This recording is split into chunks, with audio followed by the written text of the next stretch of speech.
नमस्कार दोस्तों, study with पवन प्रदीप में आप सब लोगों का स्वागत है। दोस्तों, आज चर्चा की जाएगी भारत के भूगोल भाग 3 हिंद महासागर का आर्थिक एवं सामरिक महत्व। यहाँ से कौन कौन से प्रश्न पूछे गए हैं उस पर चर्चा करेंगे, साथ ही उनकी व्याख्या देखेंगे। और दोस्तों, आपको एक चीज़ मैं बताना चाहूँगा कि ये वो प्रश्न है जो विभिन्न प्रतियोगी परीक्षाओं में पूछे गए हैं। अगर आपने भाग 1 और 2 देख लिया तो आप निश्चित तौर पर जानते होंगे कि ये प्रश्न आपके आने वाली परीक्षाओं के लिए काफ़ी फायदेमंद हैं और आपकी तैयारी को सुदृढ़ करने के लिए एक ये सीरीज चलाई जा रही है कि आप किस स्तर की तैयारी कर चुके हैं और किस स्तर की प्रश्न आपको पूछे जाने हैं। और आपका एक यहाँ पर अपनी इस तैयारी को जानने का एक मौका भी होगा और साथ ही साथ प्रश्न जो पूछे गए हैं ये रिपीट भी होते हैं और रिपीट होने की दशा में यह आपको कुछ अंक दे देंगे जो बोनस अंक के रूप में होंगे। निश्चित तौर पर चर्चा करते हैं दोस्तों आज के पहले प्रश्न की। हिंद महासागर ग्रीष्म ऋतु में विषुवत रेखी धारा नहीं पाई जाती है। हिंद महासागर में ग्रीष्म ऋतु में विषुवत रेखी धारा नहीं पाई जाती है। कारण है कि ग्रीष्म ऋतु में उत्तरी हिंद महासागर में दक्षिण पश्चिम मानसून धारा प्रभावी रहती है। निश्चित तौर पर ग्रीष्म ऋतु में जो विषुवत रेखा के विपरीत की धारा है वह नहीं पाई जाती है और ग्रीष्म ऋतु में क्योंकि दक्षिण पश्चिम मानसून धारा प्रभावी रहता है, उसी का ज़्यादा बोलबाला रहता है, इसलिए इसका ऑप्शन ए और आर दोनों सही हैं, परंतु आर ए की व्याख्या नहीं करता है। ऑप्शन बी इसका सही होता है। अगला प्रश्न देखें, उससे पहले इसकी व्याख्या देखें कि उत्तरी पूर्वी मानसून शरद काल के समय से ही विषुवत रेखी विपरीत धारा का जन्म होता है, जो 2 डिग्री से 8 डिग्री दक्षिण अक्षांशों के मध्य जंजीबार तथा सुमात्रा में प्रभावित होता है। जून के महीने में 21 जून जो उत्तरी गोलार्ध का सबसे बड़ा दिन है, कर्क रेखा पर क्या होता है उस समय जून के महीने में सूर्य की किरणें सीधे चमकने लगती है, जिससे यहाँ पर निम्न वायुदाब होता है और निम्न वायुदाब होने की स्थिति पर उत्तरी हिंद महासागर में दक्षिण पश्चिम मानसून धारा प्रवाह होता है। अगला प्रश्न देखें। अगला प्रश्न है कि निम्नलिखित में से किसकी बोर्नियो द्वीप पर सहभागिता नहीं है। ऑप्शन थे इसके लिए option A Brunei, option 2 Indonesia, option C Malaysia, option D Philippines. Philippines एक ऐसा देश है जिसका बोर्नियो द्वीप पर सहभागिता नहीं है। आइए व्याख्या देखें इसकी। बोर्नियो द्वीप दक्षिण पूर्व एशिया में स्थित है और इस द्वीप पर ब्रुनेई देश, मलेशिया के 2 क्षेत्र सवाह एवं सवारक तथा इंडोनेशिया के इंडोनेशिया क्षेत्र स्थित है। फिलीपींस का कोई भी यहाँ पर भाग नहीं है। विश्व का तीसरा यह सबसे बड़ा द्वीप है। सुंडा शेल्फ का मुख्य द्वीप है। अगला प्रश्न देखें, निम्नलिखित राज्यों में समुद्रिक जैविक उत्पादन हेतु अधिकतम संभावित क्षेत्र उपलब्ध है या उपबंध है। मतलब जो ये क्षेत्र दिए गए हैं इसमें सबसे ज़्यादा समुद्री जैविक उत्पादन की संभावनाएं कहाँ पर हैं। Option A Paschim Bangal, option B Andhra Pradesh, option C Tamil Nadu, option D Gujarat. Paschim Bangal ऐसा क्षेत्र है जहाँ पर जैविक उत्पादन हेतु सर्वाधिक संभावनाएं हैं। अगला प्रश्न देखें, निम्नलिखित में से कौन सही नहीं है। आसाम में जूट पैदा होता है, कुछ मात्रा में आसाम में जूट पैदा होता है, जबकि अगर हम जूट की बात करें तो बंगाल जैसे क्षेत्रों में जूट की अधिकता है, जूट अधिक मात्रा में पैदा किया जाता है। कपास महाराष्ट्र में विस्तृत क्षेत्र पर पैदा होता है। महाराष्ट्र ही नहीं, महाराष्ट्र के नीचे जो दक्षिण भारत है, काली मिट्टी वाला क्षेत्र है, वहाँ पर कपास की अच्छी खेती होती है और गुजरात मूंगफली का मुख्य क्षेत्र है। गुजरात में मूंगफली की अधिकता है। मूंगफली की अधिकता होने के कारण मुख्य क्षेत्र है। हम कह सकते हैं मक्का का अधिकांश उत्पादन मध्य प्रदेश में होता है। प्रश्न के जो विकल्प दिए गए हैं वो लगभग सारे सही हैं, इसलिए उत्तर अनिर्णित यहाँ पर दिया गया है। जूट उत्पादन में आसाम द्वितीय स्थान रखता है, पश्चिम बंगाल प्रथम, जबकि मक्का मध्य प्रदेश में द्वितीय स्थान लगभग मध्य प्रदेश में होता है। उत्तर प्रदेश में 16%, कपास महाराष्ट्र में सर्वाधिक होता है। और इस हिसाब से जो भी प्रश्न यहाँ पर ऑप्शन प्रश्न में थे वो सारे लगभग सही थे। अगला प्रश्न है फेल्ला कृषक होता है, मतलब कृषकों को फेल्ला कहाँ कहा जाता है? मिस्र में, बर्मा में, जर्मनी में या ब्राज़ील में? मिस्र के कृषक जो स्थायी कृषक होते हैं उन्हें फेल्ला कहा जाता है, जबकि ब्राज़ील में स्थानांतरित कृषि को रोका कहा जाता है। फेल्ला और रोका, फेल्ला कहें तो मिस्र के स्थायी कृषक, रोका कहें तो ब्राज़ील में स्थानांतरित खेती। अगला प्रश्न है सन 2004 में हिंद महासागर की सुनामी के समय भारत के निम्नलिखित स्थानों में से किसके पास मैंग्रोव की प्राकृतिक अग्रिम पंक्ति सुरक्षा नहीं थी, मतलब मैंग्रोव वन नहीं थे, किस स्थान पर ये पूछा गया है।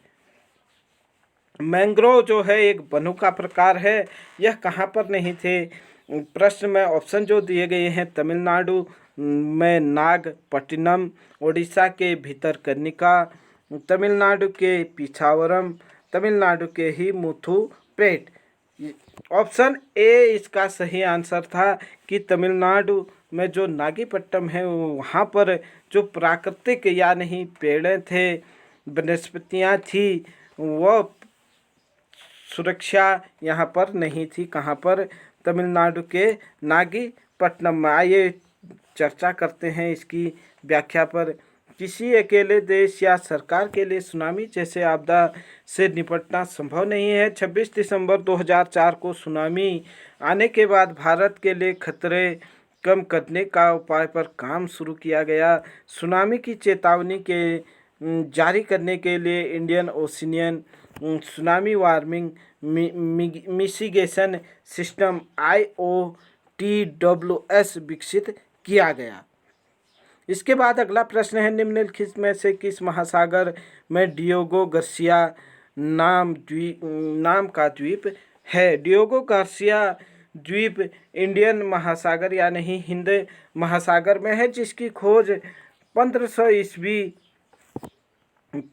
ईस्वी के आसपास एक पुर्तगाली व्यक्ति थे, उन्होंने इसकी खोज की थी, जिनका नाम डियागो गार्सिया ही था। डियागो गार्सिया ने इसे 1500 ईस्वी में खोजा और उन्हीं के नाम पर इस द्वीप का नाम डियागो गार्सिया रखा गया। लेकिन 1804 से 1965 तक इस पर मॉरिशस का अधिकार था, जबकि बाद में ब्रिटेन ने इस क्षेत्र को कब्जा लिया और 1976 में उसने संयुक्त राज्य अमेरिका को यह क्षेत्र पट्टे में दे दिया। लेकिन जो शीत युद्ध हुआ द्वितीय विश्व के युद्ध के बाद, वह शीत युद्ध के समय संयुक्त राज्य अमेरिका एवं ब्रिटेन ने यहाँ पर वायुसेना एवं नौसेना की आपूर्ति ईंधन केंद्र बनाया। वर्तमान में दोनों देशों ने यहाँ पर सामरिक वायु एवं थल सेना अड्डे बना लिए हैं। अगला प्रश्न, हिंद महासागर का सबसे बड़ा द्वीप कौन सा है? मालदीव, लक्षद्वीप, मेडागास्कर एवं सुमात्रा। अगर देखा जाए तो हिंद महासागर का सबसे बड़ा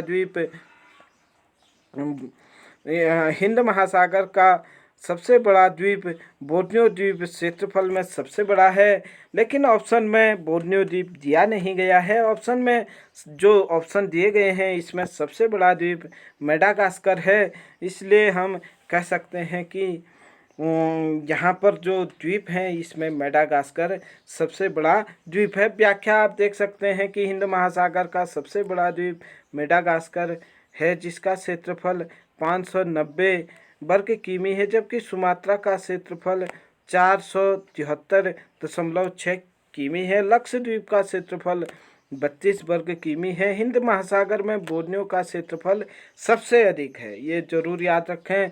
इस पर 3 देशों का भाग है, मतलब 3 देशों का कब्जा है। बोर्नियो, ब्रुनेई, बोर्नियो एवं मलेशिया का इस पर कब्जा है वर्तमान में। अगला प्रश्न देखें कि पंजाब, हरियाणा और उत्तर प्रदेश भारत में गेहूं उत्पादन के लिए प्रमुख क्षेत्र हैं। बिल्कुल, पंजाब, हरियाणा एवं उत्तर प्रदेश में गेहूं उपजाया जाता है और ये गेहूं के लिए उपयुक्त क्षेत्र है। इन राज्यों में सुअपोहित उर्वर भूमि, बुआई के समय 10 से 15 सेंटीग्रेड तापमान और लगभग 75 सेमी वर्षा जैसी भौगोलिक दशाएं मिलती हैं। इसलिए हम कह सकते हैं कि ऑप्शन ए और आर दोनों सत्य हैं, किंतु आर ए की सही व्याख्या नहीं है। आइए व्याख्या देखें कि पंजाब, हरियाणा, उत्तर प्रदेश में गेहूं उत्पादन के आदर्श राज्य हैं, क्योंकि इन राज्यों में सुअपोहित उर्वर भूमि, बुआई के समय 10 से 15 डिग्री सेंटीग्रेड तापमान रहता है और 75 सेमी के लगभग वर्षा होती है। भौगोलिक दशाएं यहाँ पर उपयुक्त होती हैं गेहूं के लिए। यहाँ पर जो भौगोलिक दशाएं होती हैं वो उपयुक्त होते हैं। अगला प्रश्न देखें,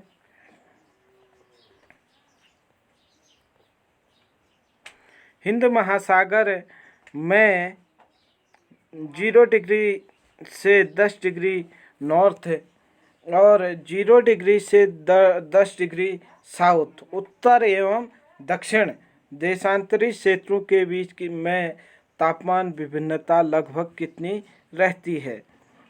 क्योंकि ये कर्क रेखा के 10 डिग्री उत्तर एवं 10 डिग्री नीचे है, तो यहाँ पर लगभग वर्ष भर तापमान ठीक ठाक रहता है, 20 डिग्री से ऊपर रहता है और यहाँ पर तापांतर भी ज़्यादा नहीं होता है। इसलिए जो यहाँ पर अंतर है वह मात्र 1 डिग्री सेंटीग्रेड का है। ऑप्शन सी यहाँ पर सही आंसर है कि 1 डिग्री का अंतर यहाँ पर है। व्याख्या देख सकते हैं, हिंद महासागर में 0 डिग्री नॉर्थ और 0 डिग्री साउथ देशांतरी क्षेत्रों के बीच तापांतर भिन्नता लगभग 1 डिग्री सेंटीग्रेड रहता है। हिंद महासागर में कुछ प्रमुख जल धाराएँ हैं: मोजाम्बिक धारा, मेडागास्कर धारा, अल्गोहास धारा, सोमाली धारा। ये जल धाराएँ हैं। जल धाराओं के विषय में भी हम आगे चर्चा करेंगे जब विश्व भूगोल के एमसीक्यू को हम कह रहे होंगे। अगला प्रश्न है कथन एवं कारण है। कथन अभिकथन दिया गया है, हिंद महासागर कई महाशक्तियों का सैन्य अड्डा बन गया है। इसके लिए जो कारण दिया गया है उसे देखें कि हिंद महासागर और निकटवर्ती देशों में काफ़ी भौगोलिक राजनीतिक लाभ है। यहाँ पर देखें, इसका जो आंसर सही है वह है ऑप्शन ए और आर दोनों सत्य हैं। आर ए की सही व्याख्या है। हिंद महासागर में कई देशों ने अपने सैनिक अड्डे बना लिए हैं, क्योंकि यहाँ की जो निकटवर्ती देश हैं उनकी भौगोलिक राजनीतिक जो है काफ़ी लाभदायक है। इसलिए यहाँ पर सभी ने सैनिक अड्डे बना लिए हैं। व्याख्या देखें, हिंद महासागर कई महाशक्तियों का सैन्य अड्डा बन गया है, क्योंकि हिंद महासागर और निकटवर्ती देशों में काफ़ी भौगोलिक एवं राजनीतिक लाभ है। हिंद महासागर के पश्चिमी देशों ने अपना सैन्य अड्डा स्थापित किया है, जिससे उन देशों को हिंद महासागर के सागरीय संसाधनों का लाभ भी प्राप्त हो सकेगा। साथ ही सैन्य अड्डा स्थापित करने वाले देश हिंद महासागर में राजनीतिक दबाव भी बना सकेंगे, जिससे उन्हें राजनीतिक लाभ प्राप्त हो। दोस्तों, ये थे आज के प्रश्न हिंद महासागर के आर्थिक महत्व से संबंधित। कल चर्चा की जाएगी धरातली स्वरूप और अपवाद के विषय में। रोज़ शाम 7 बजे यह वीडियो आपको प्रोवाइड की जाती है। दोस्तों, अगर अच्छा लगे तो आप लोग निश्चित तौर पर कमेंट करके बता सकते हैं। जय हिंद, जय भारत।